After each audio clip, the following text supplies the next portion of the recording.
computer.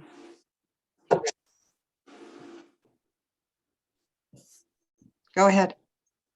Okay, I guess what I'm getting at is that that for me, macrobiotics was always more about, creating a lifestyle that that lent itself to one's dream. And Ionia was always here, from my perspective, to create a simple life in support of one's mental health, and the exploration of using environment and food and the pursuit of a simpler life to make maybe some of the things that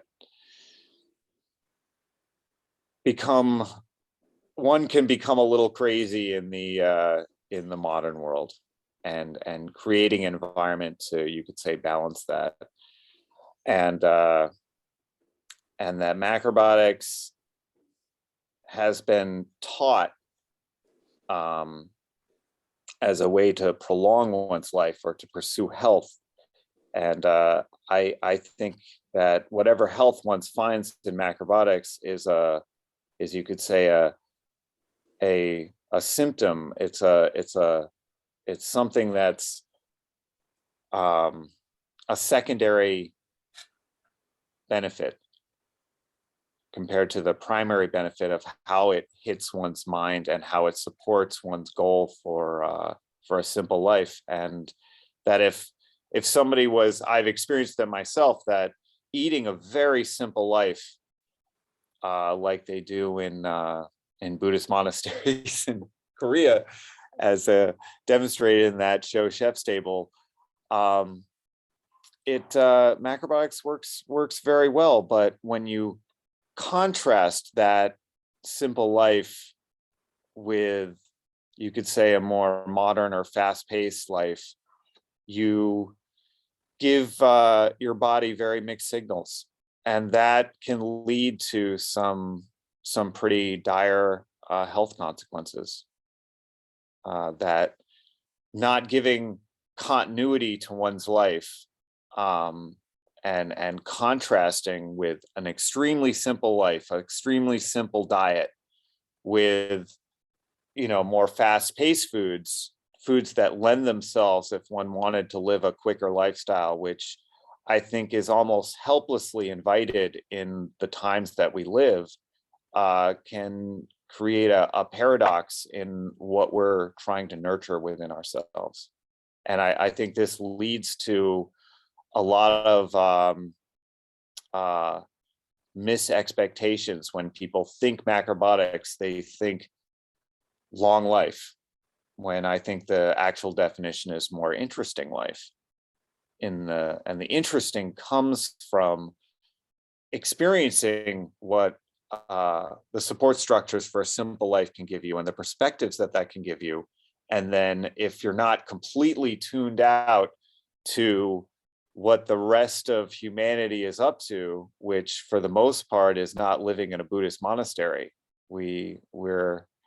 most people are enjoying a faster pace of life. And the contrast between those two can create very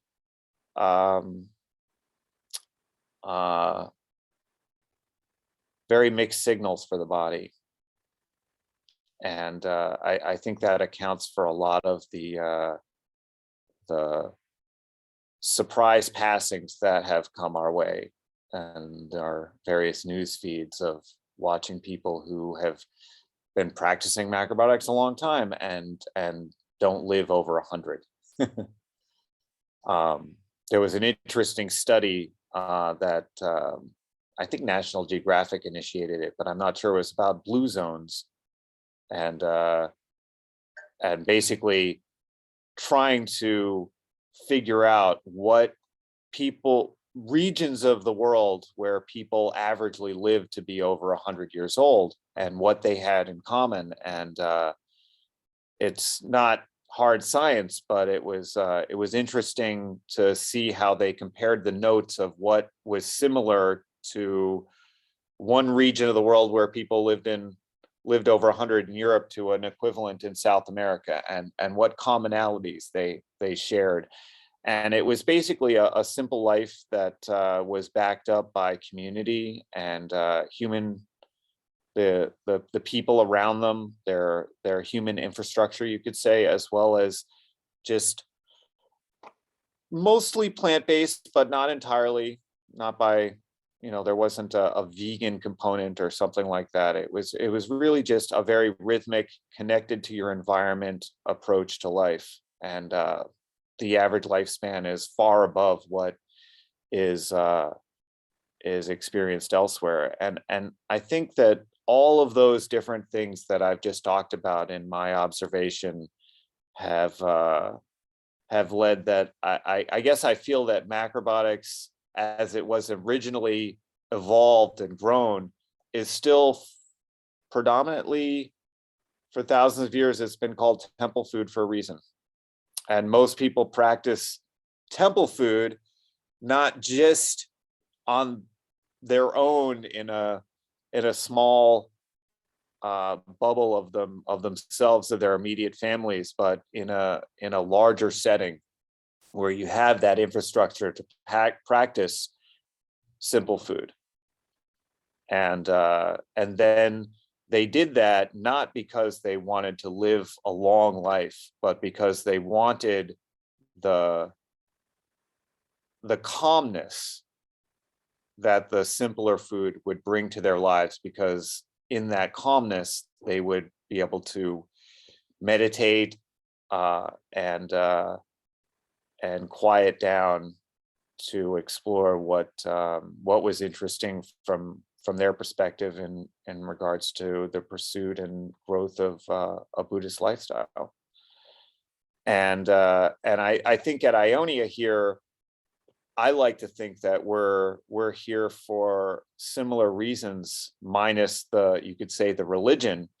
And we're hoping to create an environment, and we're still creating and defining and growing an environment that lends itself to, I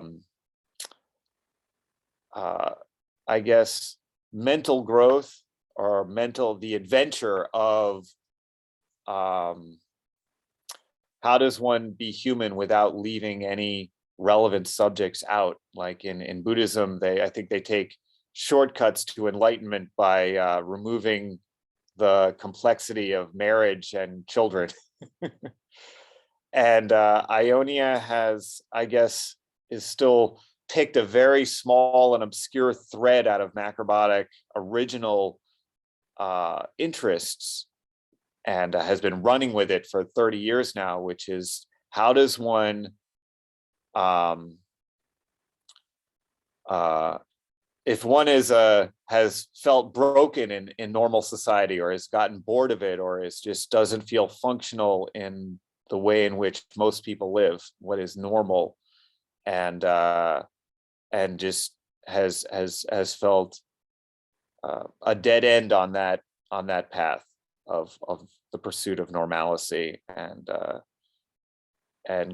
wanted to explore something else, or was motivated to find a different destination for various mental reasons, that creating an environment that lent itself to slowing down, going in the opposite direction of a lot of the, how does one turn money back into time, as opposed to how do you take money and turn it in, or take time and turn it into money, just going in the opposite direction and seeing how that hits our systems, how our dream reacts. How does that affect our dream? How does that affect our bodies? How does that affect our motivations? And an environment that lends itself to, let's include all the subjects. Let's not leave any subject out of the exploration and the journey. Let's throw everything that human beings encounter into the mix, and then slowly figure out, how does one take a journey with all the subjects that human beings encompass, and slow things down and create a sense of motion about all the subjects, and having the different subjects that we encounter as human beings stay in range of each other as opposed to specialize. And I guess I'm saying that I find that a macrobiotic diet, a temple food diet, lends itself to the adventure of how one slows down and keeps all the subjects on the table when it comes to how does one pursue a more a quieter life while including the subject of children and relationships and activity and money and basically an uncompartmentalized experience of simple. And Ionia for me is a place where that happens, and that's explored, and that's the journey. And it's been here for 30 years, and I feel like it's only just beginning. It's only just getting off the ground. Anyway, that's sort of my frame of mind about what was interesting for me about macrobiotics that I've kind of held on to and am continuing to explore. And I guess I'm curious to see if there are any questions or comments, and I'll be more than happy to explore any areas that somebody has some curiosities. I have a couple questions. You, at the very beginning, you said you were going to put a link up to some kind of video. Oh, yes. showing- I will. I'll do that right now. I'm pretty sure I can figure that out. Hold on a sec. There we go. The problem is, in the recording, people may not see it. Well, Oh, are I'll you put it. oh, here it is. Here's I the see it. Putting here's it- here's one right here. So there's the link. And I'll put that right here. And this is a little documentary that was done on Ionia by somebody who stood up here, and I'll post another one as well. There's two. Are you? Oh, Yeah, I put okay, them into the chat. I'm okay. not going to play the videos. You can watch them on your own and in your own time. I Okay. don't want to take up the That's okay. Just space for Q&A. people seeing the recording won't see the chat, but I'll figure out a way to show everybody. Yep. Okay. So there's two links there, and then also I really recommend everyone to log on to watch season 3 of Chef's Table, episode 1. The chef / cook is her name is Jean Kwan, and I highly recommend watching that. As again, that's Chef's Table. I believe it's available on Netflix, and it's season 3, episode 1, and it basically chronicalizes and shows the life of a cook in a Buddhist monastery in Korea, and the similarities to macrobiotic approach, especially for me, having spent time around Aveline, and what she brought from a food perspective to the conversation of macrobiotics was probably one of the more meaningful sides of macrobiotics that I still hold on to and cherish to this day. And I really saw that spirit and the continuity coming. I always kind of thought it was just Aveline, and I'm starting to realize that there's very little in this world that's original. We're all building on the history of humanity, and there was a nice continuity of tone coming through this to the macro world, I thought. So that I recommend it very much. And then on Wikipedia, of course, you can look up, just do a search on blue zones and do your own research as to what was, I think it's an interesting, you could say, experiment to see, what do if the reason that you're interested in macrobiotics is purely for health reasons, just see what the overlaps are between the people who live a long life have in common, and then compare that to what macrobiotics teaches. But again, I'd say that it can be very stressful for the body to eat something so similar, so simple. It can be very stressful to eat very simply, and then to go to, or tune into a more modern way of life. Those two things are kind of going in the opposite direction, and I think oftentimes people can get torn apart, is the more likely outcome. I just want to make just a quick thank you for covering all that you covered. It's one of my, I love macrobiotics. I just have been on the diet for 2 years, but the philosophy is really important to me, and it's not talked about so much. So I really appreciate that you talk about our lifestyle and how important it is to have some, what's the word I want? not integration, but that they match. Like if we have a crazy lifestyle and a simple diet, that it's kind of canceling it out, and it might be the incongruity. And just even we talk about supporting each other, and I think the more that we can, I don't know, study the lifestyle, but just to live it, the more that we can do that. And I think it's wonderful that you've created this place. I wish there were more of these places. And we're so far from you, here in Israel, really, really far. And I don't know that I have the energy to, I know I do not have the energy to create a community, but I'm really pleased that you showed up and shared with us. So thank you. Absolutely. If we, I don't know how much time is left. I might have rambled on there too much. So I was hoping to have some more meaningful Q&A, but I might have We have used a it lot all of up. time left, plenty of time left. Yeah. Great.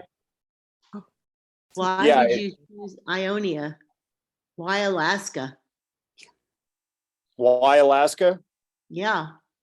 I think that Alaska, like I said, I think that macrobiotics really lends itself to a simple life, a simpler life. And I would say, I would use the term a non-human-centered life. And if I had to look at the two extremes of this world, I'd say that one extreme for me of human experience would be best depicted in the environment of New York City. I think that's probably one of the most concentrated human-centric environments on the planet. And the opposite of that would be the wilderness, where literally there's an environment that has never had any human influence. And Alaska has more wilderness in it than any other environment that I know of, ratio to population at least. And there's a lot of land that's not too far from us that is still untouched by human hands. And I think that we wanted to be as close to civilization as we possibly could without being subject to it. And so that meant about 11 hours from New York and 1 hour from the wilderness. And Alaska really lent itself to that. And, a lot of the founders, and I throw myself in there as well, even though it's been 30 years, are here for mental health reasons. That was one of the reasons, just not feeling like the more common dreams that people have in more of a normal society inspiring anymore. It just wasn't energizing. And so I guess Ionia was just a more inspiring option, and or a more inspiring option was needed, and so there wasn't much of a choice but to create Ionia. I have always loved the idea of commune. I was raised in the 60s, and the communes that were existing there didn't seem to succeed. How do you guys deal with people not of the same view? If you have differences of opinions, what happens? I can't believe it's so ideal that there isn't any differences. Oh no, we're a complete failure. What? We fail endlessly Love about that. everything. Yeah. We embrace failure to the extreme, and we throw endless time at it, and hopefully we continue to try to learn from our mistakes or try not to repeat them, but we fail at that most of the time too. My goodness. And then the last thing is, you're not talking to people who are living like you, although it's a dream. It sounds beautiful. How can macrobiotics be incorporated to the city world? As I said, I don't think I think that when I first moved to the city, I found that it doesn't, and that's I think that macrobiotics is, if it's practiced as it's taught, you could say, or as it was taught from my favorite macrobiotic book, honestly, is Avelin's Guide to Cooking. The most basic, simple, there's the food, please discover. And Avelin's cookbook was probably my most meaningful macrobiotic text, and I still browse through it all the time. And I think that a lot of the things that were promoted in her cookbook, as she describes herself, were things that she picked up from living a very simple life.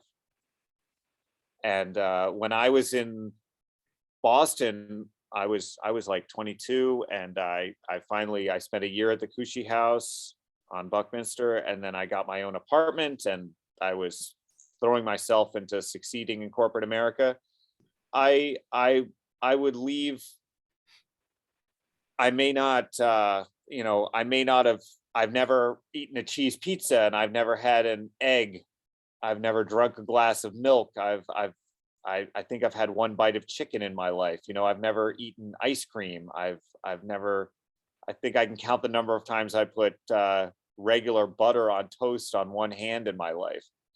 But I was still drinking coffee. I was eating a lot more sugar. I was not attracted to brown rice. I was eating more pastas and white rice, and I was eating things to live the dream that I had, which was to succeed in corporate America at that time, even though I was fairly still simple by more normal regards. I wasn't eating too much processed food, but it wasn't the factor. The point was that was what I wanted to do, and I ate the foods that I intuitively found helped me with that. And that certainly wasn't what I would have been eating if I was back home at Ionia. And so, eat for one's dream. If one's in the city, I think it's important to know what the effect of food is, and what the benefits of different foods are, and what the costs of different foods are. And I think that eating foods that slow one down while living a fast-paced life is a sharp knife, and you have to be careful. But then again, living a fast-paced life, the the candle that burns twice as bright burns half as long. You know, it's we all make choices about what is the most, what can we do in this life that gives us more energy than we put into it, and being on the cutting edge of that within oneself is the point. Because whether you live to be 50 or whether you live to be 75 or whether you live to be 100 or whether you figure out some way to be 120 in on a planet that's 4.5 billion years old and with a species that's at least 2 million years old, really doesn't matter how long you live. It matters how much you enjoyed it. I have a quick comment. Claire Johnson. Does that name ring a bell, David? Yes. Claire. Yeah, so I was at one of the Kushi conferences, and we were in the back, and she was telling me that she was from a place called Ionia, and she has a blog spot that is incredible. This was a few years ago, but it's still up, and it was called Food Everyday Food. Yeah, But she's great. I posted it. You guys all have to check it out. It's got some recipes and videos and just pictures of food. But I was always touched and moved by how beautiful the community looked. And Warren Kramer used to talk about it too. So sounds just idyllic. Nice anyway. It's an absolute, I think we take good photos, but I think that somebody I forget the name, but somebody commented about how does one deal with the chaos of difference. And there is a lot of difference at Ionia, and it is chaos. And I think the only thing that we have that that sometimes presents a path through it is time, and that, you know, there really aren't that many options out there when it comes to living in an uncompartmentalized way, you know, where you're really bringing in the subject of money and bringing in the subject of, you know, what are the relevant factors of money and how does one deal with money in a ever simpler way as opposed to an ever, you know, that more is better, for example. You know, a lot of Ionia is going in the opposite direction of conventionality, but that's just more of a guidepost than it is a dogma or something. It's really just about slowing down, which is kind of going in the opposite direction of what a lot of energy on this planet is headed towards. But, you know, we'll see how it plays out. I think that a lot of people admire the slowing down, are happy it exists, but they're not up for the journey themselves. The same way that societies all over the East have viewed Buddhist monasteries. They're happy for the option, but they are very happy that they're not forced to live in one. Do you not have challenges with financial issues in the community? That was my question too. I think that a slower life is not a profitable one. And I think that's been one of the Achilles heels of the macrobiotic movement from day one, in that most of the things that were being promoted are in the opposite direction of profit. And that has definitely been a struggle. And I think that no matter how much money or how little resources Ionia had, I think that our most valuable resource here is our time. And however simple a life that we need to have here is the priority. You know, like we have outhouses, we don't have indoor plumbing. At least we have hot water, but not bathrooms inside. We have one laundry machine for 40 people, and we hang dry everything. You know, we don't have any dryers. We cook everything from scratch. We have no refrigeration whatsoever. You know, everything is You cooked got the fresh every snow. day. In the wintertime, we have a freezer. Alaska's a freezer, but we really try to we share 3 cars. You know, if you're willing to share and not, you know, if having your time is the most important factor and the time to do simple activities, as an individual, you need a lot less. And therefore, if you need less, you can get away with making less. The average cost of the average person at Ionia, I think, is about $10,000 a year. Do you grow enough vegetables to sustain everybody in the community? No, no. Ask We, as I said, the mental journey of Ionia and the usefulness of a simple life to that is really the priority. And that's kind of the focus, at least for me. And you know, any sustainability or food that comes out of that is really just kind of a happy byproduct. But it's for me, it's not the point. But I think that a carrot cooked oneself is tastier than a carrot purchased at a restaurant, and a carrot grown oneself, you know, tastes better than one you could buy. Okay. And so when we have the time, when we're, you know, we try to grow as many carrots as we can, but it's not the point. It's just a nice symptom of what we're doing here. We never really wanted to be in any way separate from the world.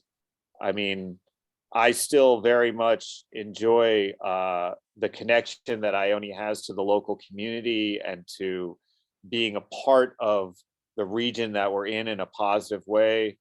And I don't aspire to be apart from anything or independent from anything. I very much still love New York City, and I do still do the occasional odd yacht job, and I haven't. I'm not a monk, you know. I'm not looking to be one. I don't have that as a goal. I enjoy the complexity of a part of me really appreciates the benefits of living a more simpler, slower life, and a part of me still completely adores, you know, taking a $25 million yacht down to the Caribbean and you know, jet setting to New York City to have a cup of coffee. You know, those are parts of me, and I guess for me, it's more about what does the larger part of me, what is that, what attracts me. And I'm very aware that I probably am cutting my life short by living with such extreme contrasts. The more I enjoy a simpler life, the more a faster life affects me. So it's a paradox. It's a big price for a simple life and this eating simple food, because then you become more sensitive, and when you do something in opposite to that, you'll have it's not nurturing.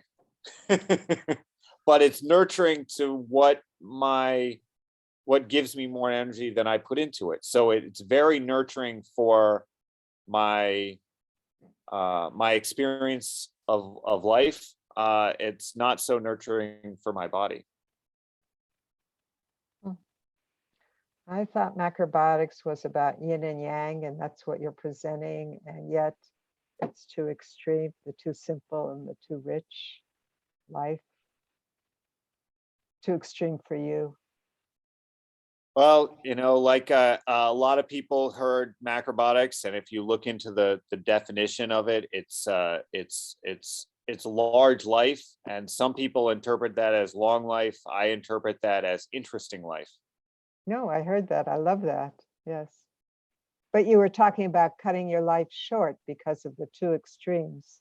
Because if I'm eating a simple life in an environment that lends itself to cooking brown rice, every day, and I adapt to that environment. And then, you know, for a month or two out of the year, I go off to enjoy what New York City and I guess another side of me likes to enjoy, which is absolutely a faster pace of life. You know, I look at this planet as my house, and there are lots of different rooms, and you know, putting myself in a circumstance where, you know, it doesn't lend itself to eating simply, and that's the point.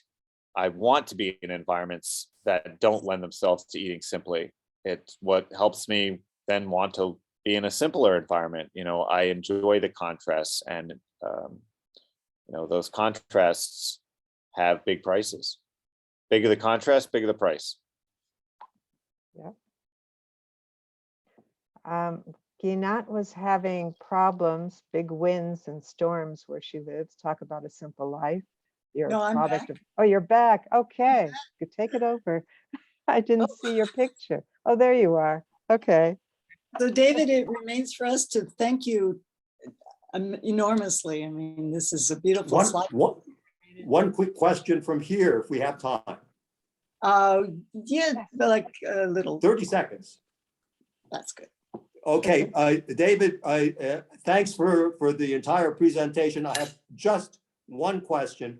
How much yin yang analysis do the 40 of you do when you have a communal meeting and you have a problem or a failure that you have to attend to, or just a general meeting? How much of your analysis is based on yin yang principles? Very little from my perspective. Oh, no. We use yin and yang. We take a broader approach to yin and yang. We, to a large part, put yin in the category of the parts of our lives that we can't see, touch, or feel.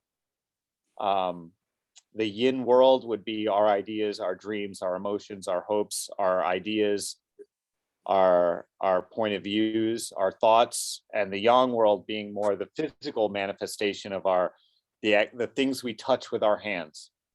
And we take that approach to yin and yang, but on the whole, I think that you know, yin and yang from my interpretation was more of a metaphor to get people thinking in terms of the opposites. And that if you delve into it, there are 64 different deviations of yin and yang and the cycles that go into them. And I think it's useful for the information, but I also think the most important thing is to hold true as tightly and as deeply as one can to what gives you more energy, and then you put into it, and you know, so just simply, I love non-credo, you know, own one's direction and know oneself, and none of us can decide what gives us more energy than we put into it, but we can discover, and discovering what one's dream should be our first dream. That's great. That's great. All right, well, I'm going to log off, and thank you very much, everyone. I appreciate the thank opportunity you. to talk, and I'll be more than happy to come back if maybe have more Q&A next time, if at some point in the future it's advantageous to do so. So have a Thank great day, everyone. Oh, thank you very much. Keep going. Bye. Bye. All right, thank you.